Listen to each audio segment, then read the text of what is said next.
اچھے اچھے ٹوپی والی، اچھے 60 سال کے نمازی آدمی کہتے بلکہ کسی نے کاروبار باندھ دیا.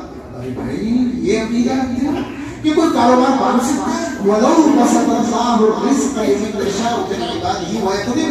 اللہ تعالیٰ جس کا رزق چاہتا ہے کھول دیتا ہے، جس کا چاہتا ہے بند کر دیتا ہے. مرضی ہے خدا کی. اب اگر آپ یہ کہہ رہے ہیں کہ کسی نے رزق باندھ دیا ہے تو اس کا مطلب یہ ہے کہ رزق باندھنے والے جادوگر خدا سے بھی اوپر چلیں گے. خدا کی چل نہیں ہے ان کے سامنے، خدا کے نہیں چلتی جادوگروں کے سامنے. وہ رزق کو بند کر دیتے ہیں اور رزق کو ٹوک دیتے ہیں. کتنا غلط عقیدہ. ایک مسلمان یہ عقیدہ رکھ سکتا ہے، یہ کہہ سکتا ہے مسلمان، لیکن بے شرمی کے ساتھ کہا بھی جا رہا ہے اور بے شرمی کے ساتھ سنا بھی جا رہا ہے اور مان رہے ہیں اور باقاعدہ اس کا مطلب بتا رہے ہیں. اللہ ہماری حفاظت فرمائے. جی ہمارا عقیدہ ہے روزی اللہ دیتا ہے، روزی اللہ دیتا ہے، دیتا بھی وہی ہے، دیتا بھی وہی ہے، زندگی میں وہی دیتا ہے اور موت بھی وہی دیتا ہے. یہ سب ہمارا عقیدہ ہے. لیکن قرآن کی تعلیم جو مین تھی جس کے لیے قرآن آیا تھا وہ کام نہیں ہو رہا.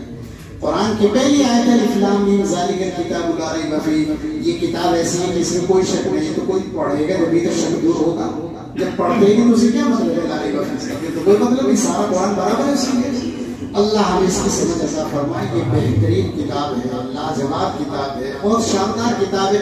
اس کا ارادہ کیجیے آپ، انشاءاللہ ہم اپنی بساط سے اس کی کوشش کریں گے کہ قرآن کریم کو سمجھیں.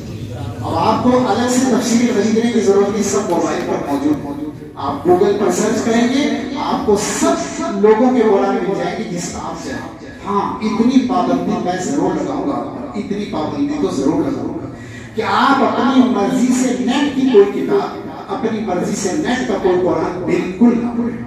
ہاں اپنے ایسے عالم جو تجربے کار ہے، ہر مولوی سے مسئلہ پوچھنے کے لائق نہیں ہوتا اور ہر مولوی رہبری کے لائق نہیں ہوتا. اس کے لیے سینس اور شعور کی ضرورت ہوتی ہے، اس کے لیے تجربے کی ضرورت ہوتی ہے. یہ فیصلہ آپ کریں کہ مجھے جھولا چھاڑ ڈاکٹر سے دوائی لینی ہے یا MBBS سے، یہ آپ فیصلہ کریں. پھر MBBS کے پاس آپ جائیں گے تو یہ اس کا کام ہے کہ وہ آپ کا علاج کرے.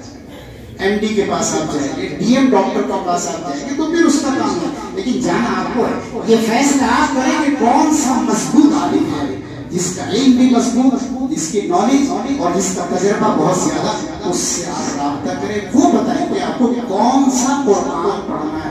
نیٹ پر جتنے قرآن سارے صحیح نہیں ہیں، یہ میں کہہ رہا ہوں. قرآن کریم جتنے نیٹ پر لکھے ہیں وہ سب صحیح نہیں ہیں. میں نے مفتی سعید احمد صاحب پوری نبر اللہ مرقدوں کے ساتھ 10 بار لندن کا سفر کیا. میرے ساتھ ان کی باتیں فلائٹ میں بیٹھ کر ہوتی تھی. وہ یہ کہا کرتے تھے مجھے کہ بھائی میں تو جتنی حدیث کی کتابیں بخاری مسلم ہیں نیٹ پر، میں تو ان کی بھی فتویٰ نہیں دیتا کہ ان کو پڑھا جائے. وہ یہ کہا کرتے تھے میں تو یہ کہتا ہوں اصل اوریجنل کتاب دیکھو، پھر کہو کہ ہم نے ٹھیک لکھا ہے یا غلط لکھا ہے. قرآن کریم غلط چھاپ دیے گئے اور نیٹ پر موجود ہیں. آیتیں غائب کر دی گئی، اعراب بدل دیے گئے. اعراب کا پتہ نہیں چلتا. میرے پاس موجود ہے وہ چیزیں جن میں اعراب بدل دیے گئے، میرے پاس موجود ہے. اس لیے میں کہہ رہا ہوں تجربے کار عالم سب سے نہیں، سارے عالموں سے نہیں، تجربے کار عالموں سے پوچھو. یہ قرآن پڑھ لو، یہ حدیث کی کتاب پڑھ لو، یہ فلاں، یہ آپ بس اتنا سا کام آپ کر لیں، باقی آپ نیٹ سے فائدہ اٹھا لیں. انشاءاللہ آپ کو جو لذت آئے گی، جو شوق پیدا ہوگا اور جو مزہ آپ کو آئے گا، جو زندگی آپ کی بنے گی، تو پھر اس کے بعد تو واہ ہو جائے گی، آپ کا گھر جنت بن جائے گا. اللہ تعالیٰ نے ایسی زندگی کی باریکیاں اس میں لکھی ہیں، خدا کرے ہماری توجہ اس پر ہوتی، مگر کبھی اس موضوع پر بات ہی نہیں ہوتی. اب اگر کبھی کہیں تقریب حفظ کلام اللہ کی بات ہو، وہاں آتے ہیں ہم لوگ تو بس یہ کہتے ہیں صاحب جو قرآن پڑھے گا اس کے سر پر اسے نور کے ممبروں پر بٹھایا جائے گا. آپ بھی سوچ رہے ہیں وہ نور کے ممبر کب آئیں گے، تو دیکھیں گے. ابھی تو کچھ نہیں ہونا.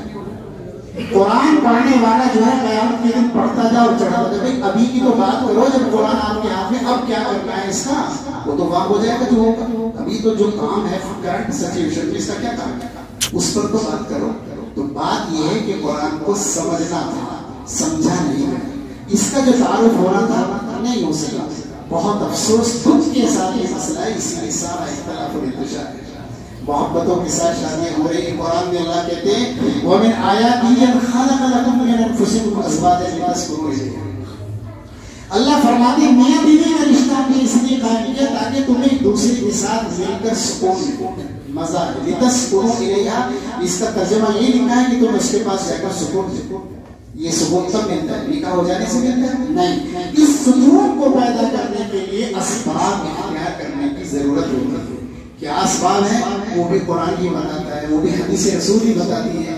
رسول اللہ صلی اللہ علیہ وسلم نے فرمایا ایک حدیث میں کہ شوہر جب گھر میں آئے تو اسے ہنستے ہوئے گھر میں داخل ہونا چاہیے, مسکراتے ہوئے گھر میں جانا چاہیے.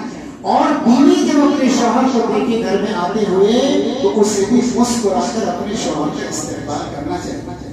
حدیث میں لکھا ہے کہ جب شوہر مسکراتا ہوا آتا ہے اور بیوی ہنس کر مسکرا کر اپنے شوہر کا استقبال کرتی ہے, عین اس وقت میں اللہ تبارک و تعالیٰ اس جوڑے کو مسکرا کر ہنس کر دیتا ہے اور ان پر رحمتیں نازل فرماتا ہے, کیونکہ اللہ تعالیٰ نے اس رشتے کو سکون کے لیے بنایا. یہ اسباب اختیار کرنے کی ضرورت ہے نکاح ہو جانے سے جو یہ اسباب, اور اس کے لیے باقاعدہ تعلیمات کی ضرورت ہے. اللہ تعالیٰ ہمیں ان تعلیمات پر بات کرنے کی, ان کو سمجھنے کی, اس کی فکریں عطا فرما دے. ایسے لوگوں سے رابطہ اور تعلق عطا فرما دے جو یہ کام کر رہے ہیں, جو لوگ نافق کرنے والے ہیں, جو گمراہ کرنے والے ہیں, جو ضائع کر رہے ہیں. اللہ ان سے ہماری حفاظت فرما. اپنے ایمان کو ایسے ویسے ہاتھوں میں نہ ڈالیں, اپنے ایمان کو ایسے ہی کسی کے ہاتھ میں نہ ڈال دو. کہیں بھی بیٹھ ہو گئے, کسی سے بھی بیٹھ ہو گئے, آنکھ بند کر اجی میں تو فلاں چیز سے بیٹھ ہو, ابھی پوچھ تو لو کہ لا الہ الا اللہ کو غلط تو نہیں بتا رہے ہو. کسی ڈھنگ کے آدمی سے بیٹھ ہو تاکہ تمہارے ایمان کی حفاظت ہو, تمہارے اخلاق کی اصلاح ہو, تمہیں پتہ چلے کہ تمہیں کرنا کیا ہے. جو آدمی خود ہی تعلیم نہیں اس کے پاس, وہ آپ کی کیا رہبری ہے؟ اسے خود ہی نہیں پتا کہ میرا بھی عقیدہ صحیح ہے, میری بھی نماز صحیح ہے.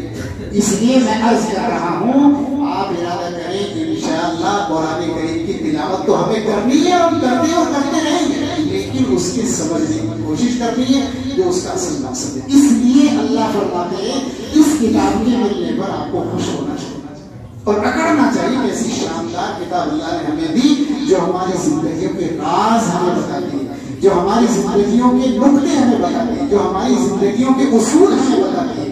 اللہ تعالیٰ ہمیں تعلیمات سے آشنائی عطا فرمائے. باقی